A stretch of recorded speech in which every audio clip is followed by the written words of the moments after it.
webinar, Extraordinary Teams, How Ordinary Teams Achieve Amazing Results, hosted by HRDQ-U and presented by Kathleen Ryan and Kevin Correa.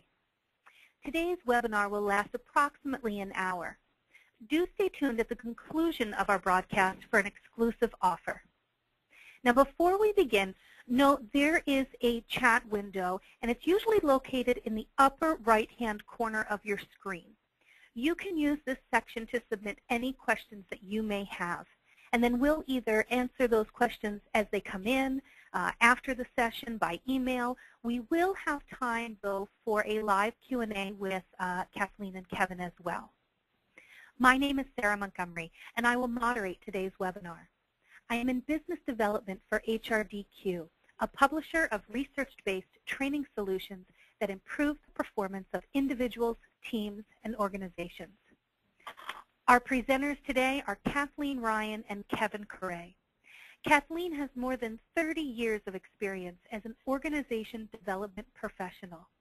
As a mentor and executive coach specializing in change efforts, executive development, and senior-level team development, she has an instinct for translating complex human behavior into practical concepts.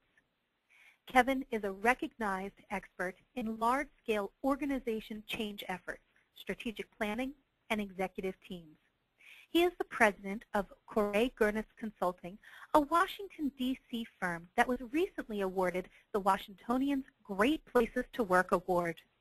He earned his Ph.D. in Industrial and Organizational Psychology, and he teaches at George Washington University. Kathleen and Kevin are the co-authors of Extraordinary Teams, How Ordinary Teams Achieve Amazing Results. Welcome, and thank you for joining us today. Glad to be here.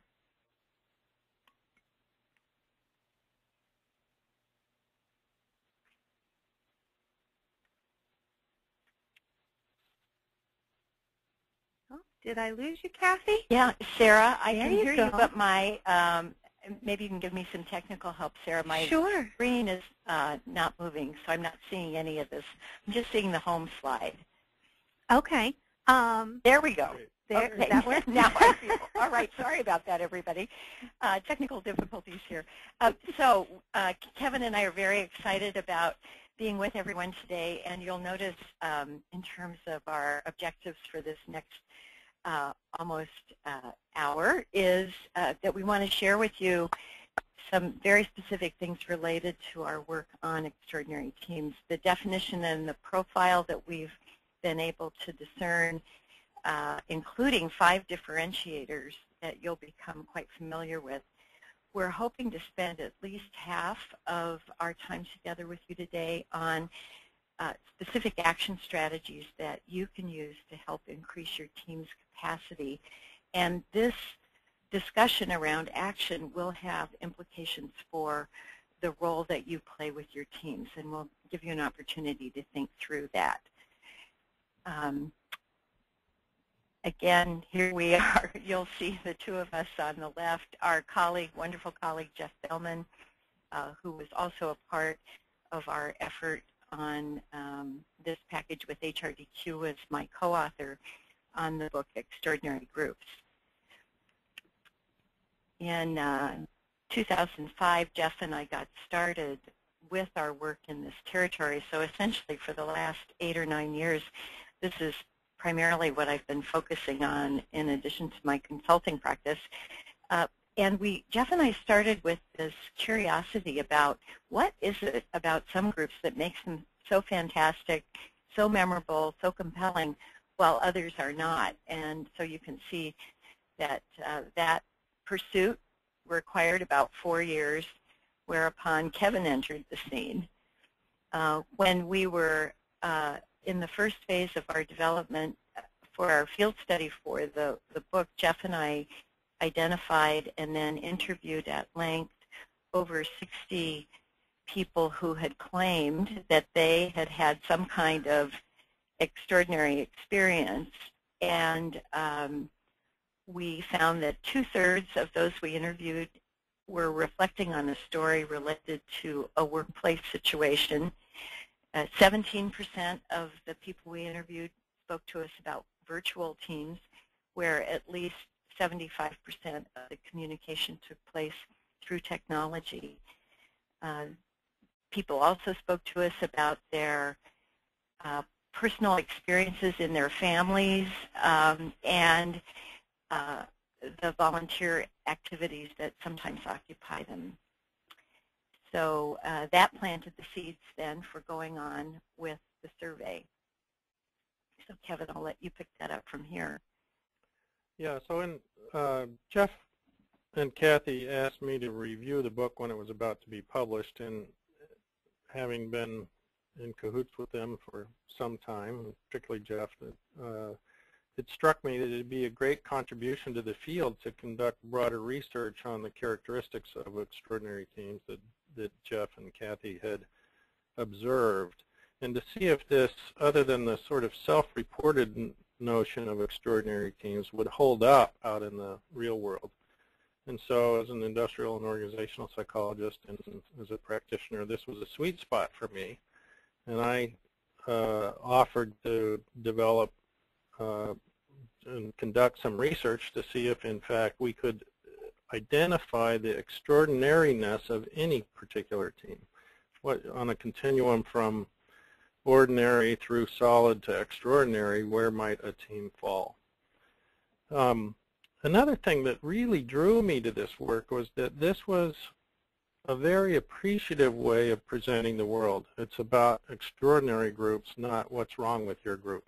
And so rather than focusing on the problems of a group, it was like, what's great about this group and how might we build on that? And that's a foundational part of my practice and of our organization's practice, and so that really drew me to this. And so what we did is we started to develop a set of questions to try to understand what distinguishes groups. And we worked with over 800 people and 120 teams over about a 4-year period. And we had 3 separate, really strong versions of the survey before we really finalized on one particular final version of it. And this version was a very solid tool that was able to identify the 5 key indicators that distinguish extraordinariness in teams. And it's these 5 indicators that we're going to particularly talk about today, as well as how you can use them with the teams you work with and in the various roles that you, or hats that you wear. By the way, Kathy and I tend to use the terms extraordinary groups or extraordinary teams interchangeably, so if we do that, don't let that hang you up. We move on to the next slide. What we found really useful to get you engaged in this is just to ask the question at a deeper level, for you to think of a time when you were on a team or in a group sometime in your life that you'd describe as really an amazing experience. And once you've got that in mind, we'd like you to go into the chat window and just add in up to 3 things that made that experience so amazing. And so we'll just pause for a minute while you get that started. And then I'm going to pass it on to Kathy.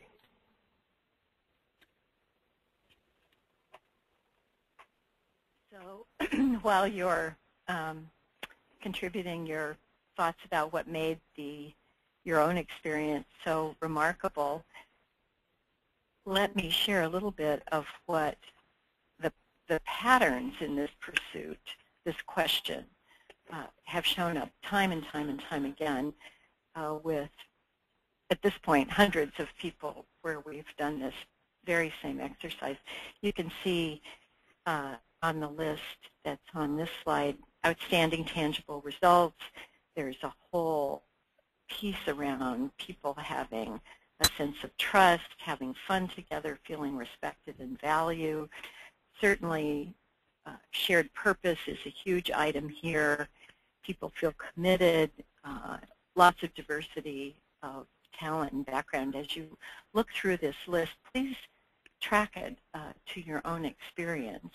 And as I'm watching what's coming in with the chat, I can see things such as, let's see, Donna talked about unexpected solution. Ron, you've talked about common purpose with great larger impact. Let's see, clear unified vision, cohesive group, mutual respect. So the things that you're submitting in chat really do correspond to what we've seen time and time again and what showed up in Jeff's and my original field survey. Sarah, are you seeing anything else that you'd mention?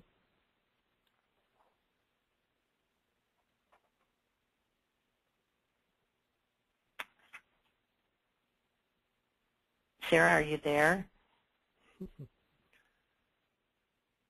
Yes. Can you hear me now? Yeah, thank you. Oh, you're welcome. Sorry about that. Yeah, there's some really great things coming in. Certainly that mutual respect has been repeated time and time again, but a lot of them are challenges, a commitment to really work hard. Humor has come up several times. Learning from other people, maximizing the group's skills that they have. So a lot of things that mirror what you have seen as well. Right. And what oftentimes happens, and I'm sure you can see this from the items on the slide, is that they're all mutually reinforcing. So people feel respected and trust each other, so they're more willing to take risks, which enables them to work through really important issues, including risky conflict ones. People are highly committed. They know that about each other, so that enables them to take advantage of different diversity of background or perspective. So these are highly interactive and distinct at the same time.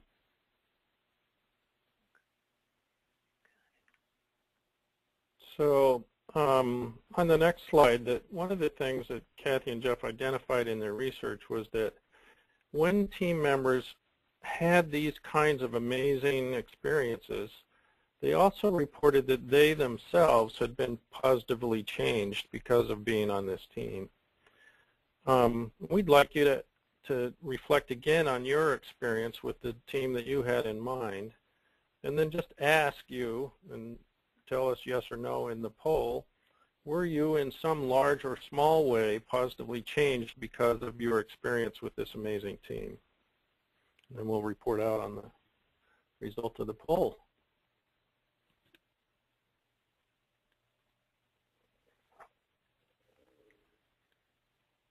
We have interesting results. It looks like we have about half here have participated, so we'll wait another couple seconds for people to just click on one of those radio buttons, either the yes or the no, and then hit submit, and that'll go through for you. Oh, good. We're definitely getting lots of participation. That's great. Okay, and it looks like we have everyone. Yeah, that's amazing. So, So am I reading that right, Sarah? There's 98%. 98%. Wow. Yeah, so 98% responded yes, and only 2% responded no. Wow. So that love this. Tracks. Yeah, we love this. Yeah. Certainly tracks with the the experience that Kathy and Jeff had in terms of interviewing 60 teams, and with the results we found in the additional follow-on research. What we also found is that this is hard to sustain. That people think of these amazing teams, but sometimes they're not always on a team like that. So if we move to the next slide, what we came to as a definition of extraordinary teams is that extraordinary teams provide opportunities for personal transformation while delivering outstanding results.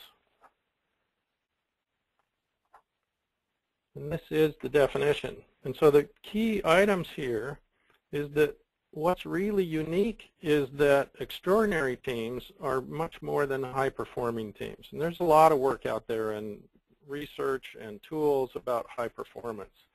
And one of the big things that differentiates extraordinary teams is that the teams sustain this kind of energy long enough that people report personal transformation.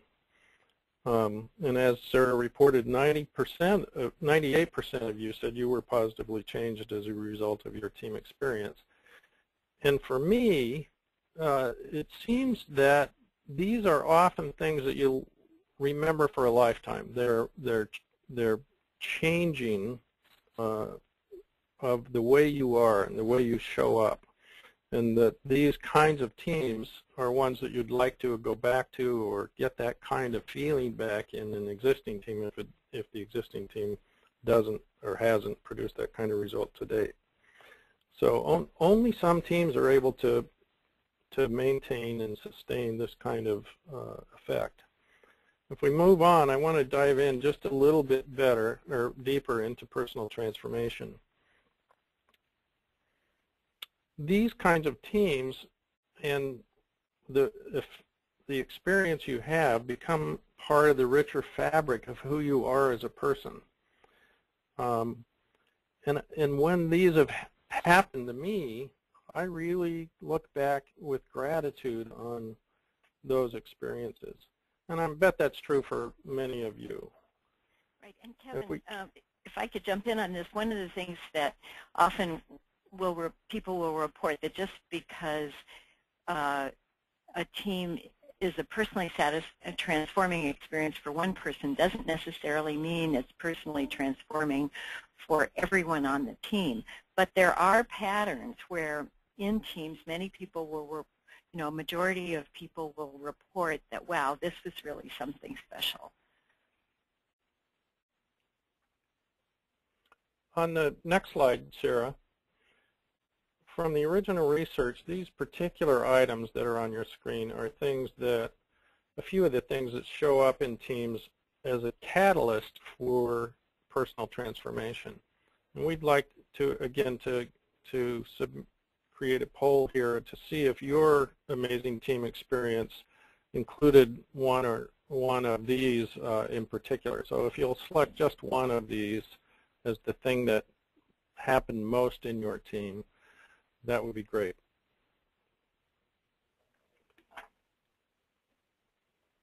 Again, we'll wait just a second to let this result come in.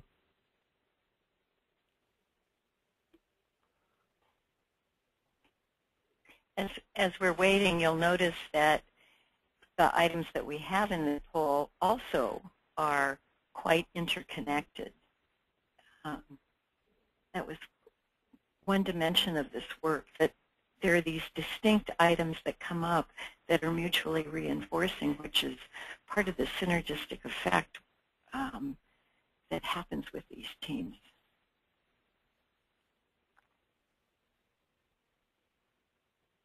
So it looks like we have everyone in.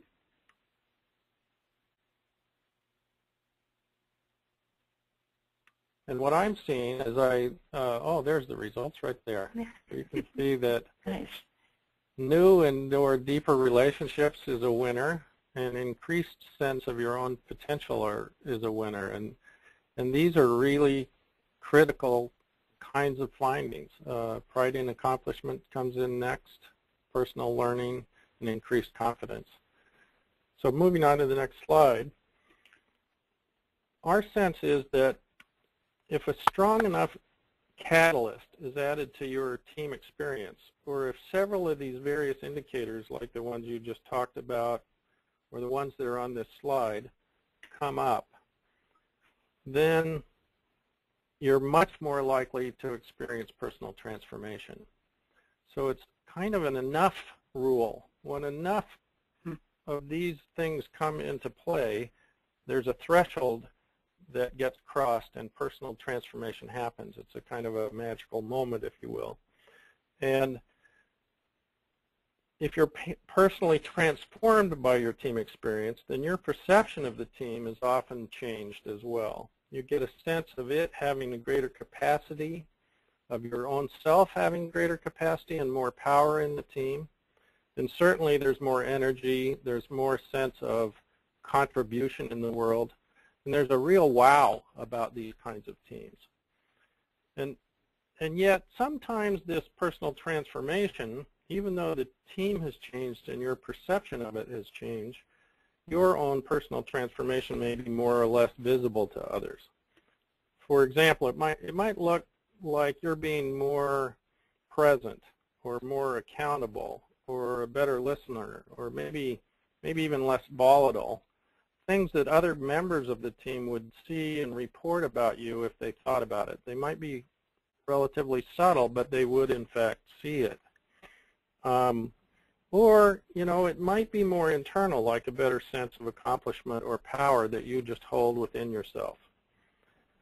And then some of these personal transformations create big shifts in our lives, like moving on to a new career or entering into a new career and having this kind of transformation as you enter.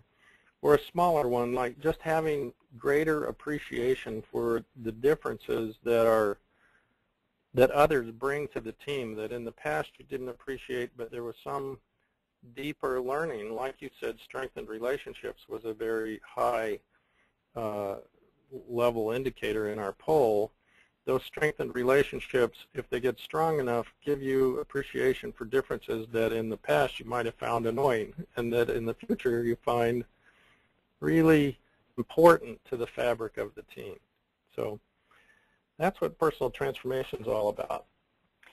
And the reason why we want to drill down on this as much as we have is that it's the lesser understood territory in this work that's available around teaming. So moving on to outstanding results, which is very clearly one of the dimensions. These extraordinary teams are high performing, but what sets them aside is that there's this unique unique wow effect that Kevin's been talking about. But let's take a look at about the outstanding results sides of these teams. You'll see here, obviously, there's performance that can be counted, differences that can be seen. Classically, these teams surpass expectations in terms of the usual metrics that go on in organizations, but often will also have this positive unintended consequence, which is always such a great discovery. These teams are really focused often on innovation. Collaboration is very much a part of this. And as a result of the first four things that you see on your screens there, not only are team members really impressed, which again plays into the synergistic impact on people who are team members, but also folks outside the team get a sense that, something special is going on with this group. And then when the tangible results start coming in, obviously this team is typically regarded as high performing. So the result of the research that we did came up with 5 indicators that are observable, measurable, and which we can put on a continuum from less to more extraordinary in teams. And the 5 indicators that we identified through the research were compelling purpose, embracing difference, full engagement, strengthened relationships, and profound learning. And at the same time, there are outstanding results, that high-performing team notion, and transformation being available to individuals. And so it's right in the middle of all of that that this wow happens. Right. And all of these things are connected. And when you get enough of the 5 indicators, then this is where the shift happens from moving from an ordinary group into an extraordinary group. On the next slide, we talk or show a picture of the profile that is available through using the assessment, and you can see that it has an overall score about how extraordinary the team is, and the particular team that we're presenting here is one that's very solid. Most teams are solid in our findings, and yet this one's quite high on the whole continuum and moving itself up into the extraordinary territory. And if you look down below, you can see that the bars run from ordinary towards extraordinary for each of the 5 indicators. And so for compelling purpose, they're again at the high end of solid, lower on embracing difference, and in full engagement, they're above the extraordinary level, and also on strengthened relationships. So as we talk to you some more about these various indicators and what to do about them, the profile gives a team a way to start the conversation. This is a way to say, well, what is it here that really matters to us, and what does something like embracing difference really mean? We're going to define each of these terms as we go on to the next set of slides, and then give you guys some ideas about what you might do or how to engage a group in these indicators if a group said this particular one is one we wanted to make a difference in. So what we'd like to do now is to ask you to think about a group that you lead, that you're a member of, you facilitate, you coach. Perhaps for those of you who do classroom training around any particular type of content, we'd like to ask you to get that group pictured in your mind and to think about your role. This begins our focus on application and strategy in the time that we have today. So think of a group, get a fix on your role. One of the things as we move ahead with this is we're offering for each of these 5 indicators a definition, and maybe we can move on to the next slide. Oh, here's our model, right? So moving on to the next slide, what you'll begin to see is well, for each of these 5, we'll have a definition, and then the next slide will have some suggested strategies that you can use. So let's take a look at compelling purpose. An inspiring and shared understanding of why the team comes together is our definition of compelling purpose. Inspiration is a critical ingredient. It's not just shared purpose, but it's the inspired purpose. Let me say just a quick comment. For those of you who do, as a member, as a leader, facilitator, coach, I think you'll see easily applicable use of these suggestions that we have for you. We don't have the time to drill down into each one of these, so we're hoping that these slides will give you something that you can come back to after the webinar if you're intrigued with this material. We will be highlighting a couple of each of these as we move through the 5 indicators. For those of you who teach team leader training, group dynamics, team development, you will find these ideas extremely useful to you. So we wanted to highlight that. And for those of you who do training on topics separate from that, as you look at each of these indicators, think about the dynamics in the classroom that you want to create and how to use these indicators as a way to select training strategies that will essentially bring the theme of each of these indicators into the classroom. And I think this will become a little more clear as we move along. So if you take a look at compelling purpose, you'll see some suggestions here for things that you can do as you're facilitating a group, leading a group, being a member of a group. One of the things that in Jeff's and my book we emphasized was that you don't have to be a team leader to have a positive impact on helping a group to be more extraordinary. And these suggestions are all totally appropriate for somebody who's a member of a team. And I'm sure you're all on probably multiple teams. A couple that I would like to highlight here. The first one, discuss the team's purpose and make sure that it's not only shared but inspirational to all members. A really fabulous short team development activity could be to have people share their perspective on what the purpose of this particular team is, and then to actually say, and it inspires me in these ways. If the group if you start hearing things that suggest that the team's purpose is not particularly inspiring, then the obvious next question is, well, what could we do to this team's purpose to make it more inspiring? Another one to highlight is down toward the bottom, periodically track the team's accomplishment and then pull it back to the inspirational purpose. This is particularly useful for teams that have a long life, as many do, and where people kind of get into the routine of work and need a little kick around the compelling nature of the work. So creating conversation about the inspirational purpose is very useful in teams like this.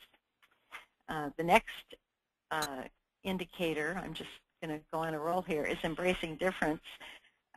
This is one of my personal favorites. You'll see here, members see, value, and use their diversity as a strength, and some of the detail in terms of our suggestions are on the next slide. A couple that I would like to highlight here is openly explore conflict issues to better understand what's going on or what the other issues are in the group, and then connect that down to the third bullet around exploring differences as a way to move ahead. These two on the surface can sound quite similar, and they certainly are related. I find that it is really helpful to, in a neutral way, simply name differences and disagreements. Even use the word conflict if you want to, but say, well, so-and-so, this is what I'm hearing from you, and this seems in direct contradiction to what another person, Bob, let's say, pretend it's Sally and Bob. So Sally, what you've just said here seems in direct contradiction to what Bob, you've said. Can we talk about that so that we can figure out what's going on beneath the surface to better understand your point of view? And then so there's this exploration of difference to understand the issues that are facing the group. And then the question would be in that, so is there anything in this discussion that points a way that will help us to move ahead, which links to the third bullet. So identifying the issues and then saying, how can we use what we've just heard between Sally and Bob to help us move ahead in terms of our joint strategy? So those would be a couple of things I would highlight on this list. So if we move on to full engagement, the definition is that members enthusiastically participate in the team's work. And if we look at the next slide, these are the suggestions that we have come up with. And I'm struck by a recent retreat that I ran on trying to improve the performance of teams that are largely virtual, that have an awful lot of telework going on. And full engagement is a huge issue in these kinds of groups. So I wanted to take and highlight the last two bullets on this slide in particular. How is it that we get people who are all across the country, like you are, to pay full attention at meetings? You know, you've all had the experience when somebody's virtually on and they've got themselves on mute, and you ask them a question and then they say, oh, I was on mute, can you repeat the question, right? Well, were they really fully present? And so we talked a lot about various ways to help people in the teams pay full attention. Could we use something like Flat Family or a picture or an iPad picture of a particular person who's remote from the rest of the team, and actually put them at a place on the table so that they're more present to the people in the room, and the people in the room then really make space, consciously make space to include that person when there's a discussion going on. And then on the other end of it is that oftentimes these opportunities to telework are both a privilege and a responsibility. So if we looked at the last bullet, you know, this whole notion of full engagement really requires accountability. It needs us to come to meetings ready and prepared, And when a team is having issues with accountability,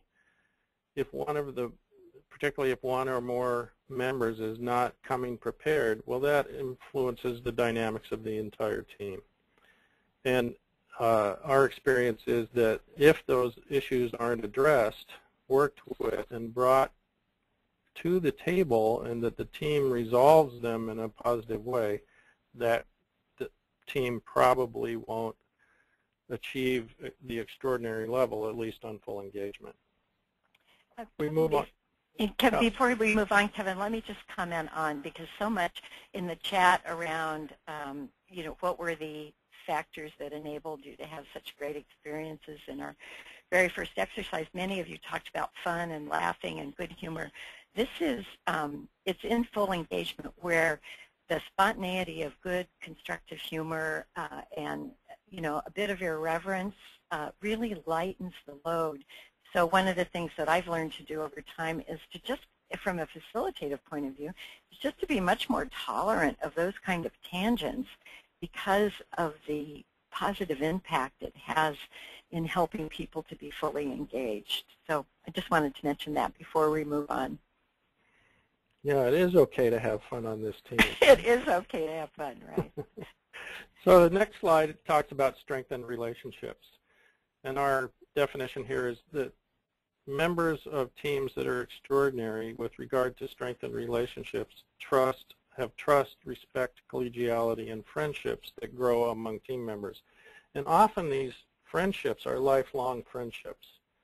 If we go to the suggestions that we have, you can take a look at these and just see which ones resonate for you. I'm going to focus on the second bullet first. For extraordinary teams, this growing closer to others is not just surface information. It's not just knowing the names of your coworkers' kids or knowing their birthdays, or even recognizing certain matters that happen in the course of life, but rather knowing each other at a really deep level, deep enough to know how people are the way they are. What are the experiences in their lives that shape them? What are the values they learned, and which of those have they retained or discarded that came forth from their upbringing? What makes them tick is what it's all about. And it's when you get, and as we've said, all of these indicators are related, it's when you get to that deeper level that embracing difference is so much more easy to take on. And we're moving from annoyance to appreciation comes in part out of deeply strengthened relationships. I think I'll also focus on the fourth bullet, and this is more than just hi. If your group's like mine, which is largely female, then the opening conversation is always about Katie's new shoes. But it's more than that, more than noticing one's appearance, but noticing one's state of being. So something more about mood, or noticing energy, or of using that mood or energy to inform what's needed to enliven the group or the person at a particular time.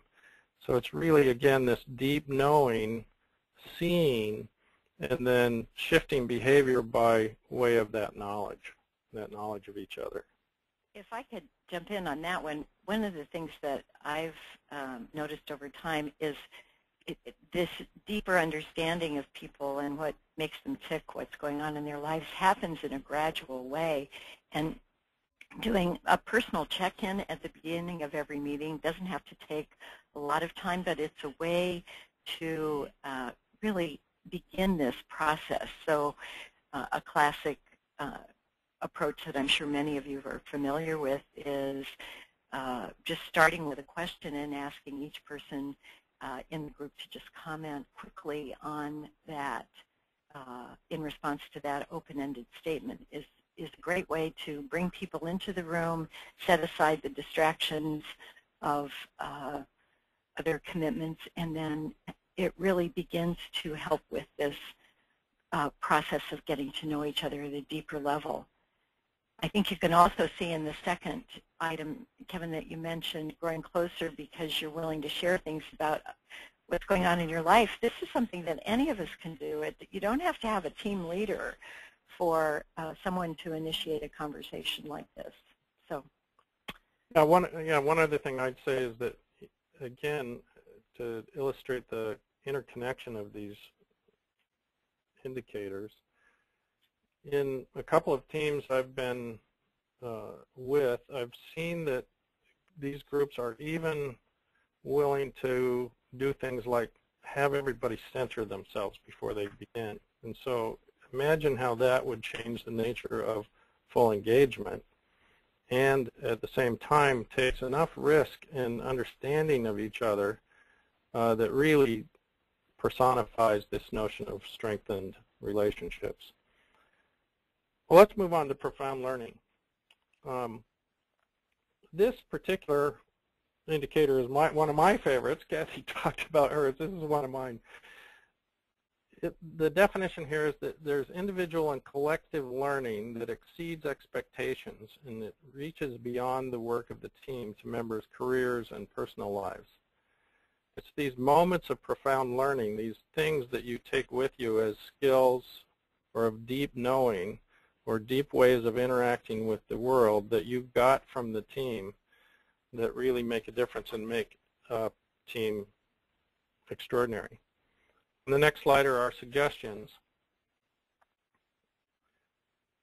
I'll focus on the first bullet to identify what they want to learn out of this team and experience. And of course, you who are trainers or OD types or even leaders, specifically one main thing here is to consider what training or development people are systematically engaged in. But more than just having a plan for what they're engaged in, is it what they're engaged in service of the purpose of the team? So is it connected to the compelling purpose? The more the connection is there, the more likely it is that it'll be an extraordinary team. Is it systematic? Is it regular enough to keep the team's capacity growing? And, you know, another critical question, and one that comes up all the time, is the investment sufficient? And both personally as well as from the organization or team itself. And that brings me on to the third bullet. Once new skills or learning have taken place for a particular team member, do we make space in the team for the team member to practice these new skills? So we all know that learning, retaining, and embodying happens best when we practice. And if the team thought it was important enough for you to invest in a particular kind of development or profound learning, then in a way, part of the responsibility of the team is to bring that alive in you. Kathy, do you want to add anything to that slide? Yeah.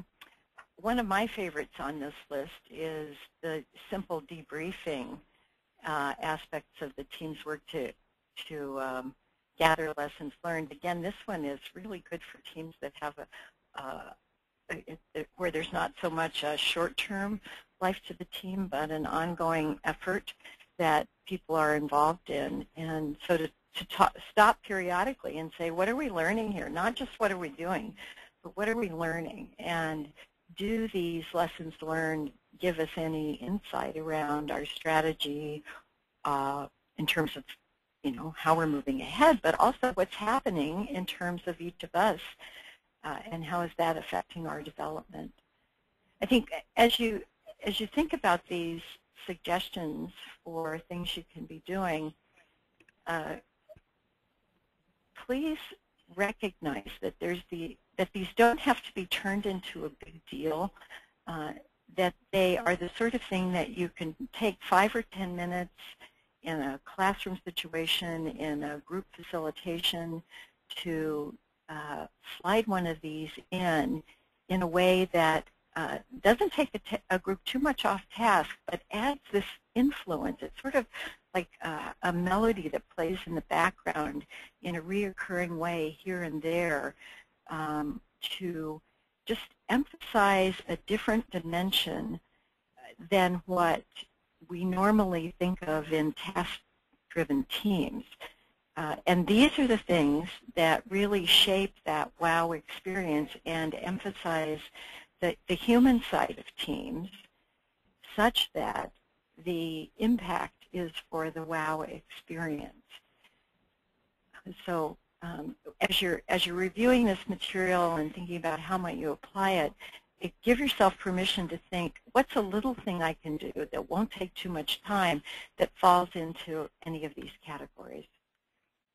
Yeah, I'd also mention that as you're listening as a facilitator or consultant to a team or a trainer or developer, and you ask a question, what are the issues that are facing the team, oftentimes the issues can be bucketed into one or more of these indicators. And so it's easy to say, geez, I hear you talking about issues of full engagement and of embracing difference, and then move the team toward these suggestions and really make a big difference. So I think that's it for now. We'll shift back to you for Absolutely. at this point. Yes, thank you so much, Kathleen, and thank you very much, Kevin. We've had some great participation. So first I'd like to give everyone an opportunity to connect with each other. Certainly you can connect with HRDQ. Kathleen is available by email, by website. Kevin, his organization has an email, website, also some social media there. So take a couple notes here. We'll have these as links out to emails for everyone as well, so you can just have some quick links there to connect with us. And we do have some time for some live questions. So go ahead and send those in to us. And while we're waiting to capture some of those questions, I just want to review the foundation here for today's session is the extraordinary teams. It's a workshop. We do have some questions coming in on the assessment and how that works. It is an online assessment, and so your teams will take an online survey, and then those results will get compiled, and you receive then a team report. What we have on offer for you today is the facilitator kit. It's a full, complete facilitator guide. It gives you a half-day workshop. You will get a sample of the participant workbook along with the sample of the team report, so you can see what those pieces are. There is a full PowerPoint presentation that you can edit and incorporate into other training that you may be doing, and then additional full support materials as well. So that offer, you do want to go to our website, which is HRDQstore.com. The coupon code is WebinarETI, and you will get that at 50% off. That is through July 3rd, so just a few days for that offer. So take a look at that. And we do have some questions here that are coming in, so keep sending those in. We'll get through as many as we can in the time that we have. The ones we do not get through, we will actually respond by email. So everyone today will get their questions answered. The ones by email just may take a couple days for Kathleen and Kevin to respond. So let me get started with our first question here, and our first question is from Dion, and she states here, what if a team leader really isn't interested in helping the team improve? So as a team member, is there something that she could do to help that team leader and to work through these concepts? Yeah, I'll jump in on that one. This is one of the challenges that is one of the toughest to work on. So there are a couple approaches here. One is to, especially if you're someone who is at least a little influential with that team leader, to perhaps engage that leader in a discussion about his or her hopes for the performance of the team. So I'd start with issues of performance, and especially high performance. If the setting is one where innovation or collaboration in particular, if innovation is the goal and collaboration is the critical method for engaging people, then I'd spend some time saying, maybe there are some ways that we can beef up the ability for us to collaborate and listen for whether or not that leader has a value around either of those two items, innovation or collaboration, and then perhaps make some suggestions that you could link back to any of the items that were on the 5 slides with suggested strategies as something that the team might try to do.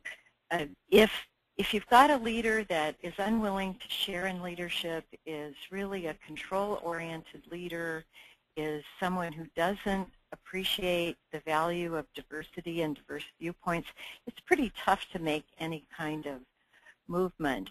That said, that still means that as an individual, you can ask for clarification, you can suggest that you can say you appreciate hearing different points of view. You can take any kind of individual action in your team to try to do what you can to move the team forward. But this is one of the tough ones. So I would suggest trying a campaign to help appeal to the leader's larger purpose around getting the job done in a way that's highly effective. Great, thank you, thank you. Our next question is about terminology. So Nancy asks, though you use teams and groups interchangeably, do you distinguish them in any way? Yeah, for our purposes in the webinar, no, we don't. When Jeff and Kathy did their original work, some of the teams or groups that they looked at were self-study groups, were groups outside of task teams, and so they used the team group as being a broader perspective. But we focused the research on task teams, largely work teams in the for-profit, not-for-profit government sector as we were doing that work, and did not focus on things like self-study groups or other kinds of external groups that were not focused on a task. So, you know, the simple answer is no. The broader answer is there's a slight distinction if you go and look at the book.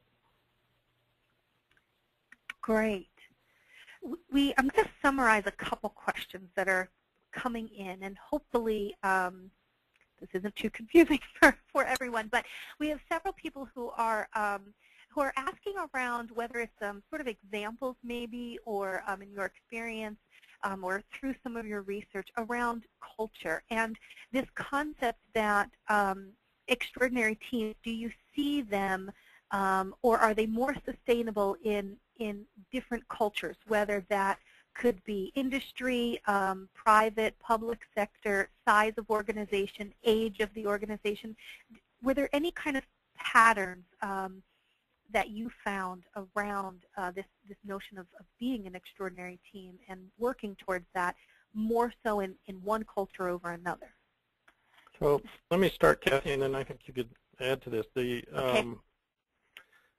One of the organizations that we did research on was a major national hospital chain, and we got several groups from that hospital, some at the higher levels of the organization, the top leaders and administrators of the hospital. And we also got a group that was the billing organization, the billing team in the group. And it's really clear that the culture and the nature of the job, if there is no compelling purpose, or the compelling purpose is hard to tie to the mission of the organization, that's an uphill battle in terms of extraordinariness. So it's not that a billing group couldn't be tremendously successful. I remember the Scandinavian, the airlines president had said, if you don't work for the customer, you ought to work for somebody who does. And by that, directly for somebody who does, that the distance from the customer ought to be very close. So the notion of an administrative or billing group having to get connected to the mission is a kind of thing that I've seen over and over, and I've seen it in government as well. How do we reconnect the rank and file in the organization with the mission so that they really feel the contribution they're making? I think that's a big cultural item in terms of how extraordinary teams plays out. Yeah, I think I'll just not comment so we can, on that, everything you said makes sense to me, Kevin. So Sarah, is there time for another couple of questions? Because I know people like that. Yes, we do have several other questions here coming in, and we do still have time. So if you do have additional questions, go ahead and keep submitting those. And another one that we have here is from Jonathan. And Jonathan asks, does every team, do they need to be extraordinary? Is there always that goal, that purpose, or are there situations or times or work settings where that's maybe not realistic or really attainable and should not be? Right, I'll take that one. So not every team needs to be extraordinary because, as you can imagine from looking at the slides where we were talking about things you can do, it takes some investment investment of time, investment in energy, investment in changing habits about how people participate in a team. So no, not every team needs to be extraordinary. If you go back to our sequence of ordinary teams, solid teams, extraordinary teams, a really important question for me, especially for leaders who might be investing in this, is what's the nature of the work, and would this work really benefit from creating the kind of high-performing team that is also personally transforming? Because of the desire to retain top talent, because of the desire to build networks of employees who can team and reteam and reassemble in a different team. There are lots of benefits, obviously, when it comes to staff development related to participating on these kind of teams. And so I would encourage some judicious thought about the investment that can go into this. That said, if let's say you have a team, you rate your teams on a scale of 1 to 5, with 1 being lousy and 5 being fantastic, if there are things you can do to help, say, a team at 0.2 move to a 3.5, and you can do that without a whole lot of emphasis or change, wouldn't that be a good thing to do? And that's where this notion that individuals can make a huge difference in what we choose to say and do on in any team meeting can really help a team move in a positive direction. Great, thank you. We have time, I believe, for one more question. And this last question here is from Paula. And Paula asks about the 5 dimensions. So those 5 extraordinary team dimensions that you reviewed through, are there some maybe that are really more important than others when you're maybe looking at the team score, if you have them, when you have them take the assessment, and are those weighted, or do you consider them all of equal value? Yeah, I'll take that question. I mean, the simple answer is no, and the more interesting answer is that it's what really matters to the team. So if you thought about the indicators as a catalyst for discussion, as an opportunity for the team to reflect on and think about itself, it'll push back on one or more of those indicators and or really embrace another one. And so the one that thinks is the easy change and is the most important to them. On the ones they push back, you may still want to keep the conversation open because those may be places of resistance that they need to face. So to me, as a facilitator or as a leader or even as a group member, it's about taking a look at what the results say and then making a decision yourself and with the team about what matters the most. Great. Thank you so much. Thank you, Kathleen. Thank you very much, Kevin, for your expertise today and sharing with us. Yeah, our pleasure. Thank you. Yeah, been great. Thank you. And thank you, everyone on the line, for participating today. We do have some questions that have come in that we did not have time to answer live. Everyone who has participated today will receive all of the questions that have come in, along with Kathleen and Kevin's written responses on those. So you'll receive an email early next week, so take a look out for those. If you have any additional questions, feel free to continue to type those in. We certainly appreciate your time, and we hope you found today's webinar informative.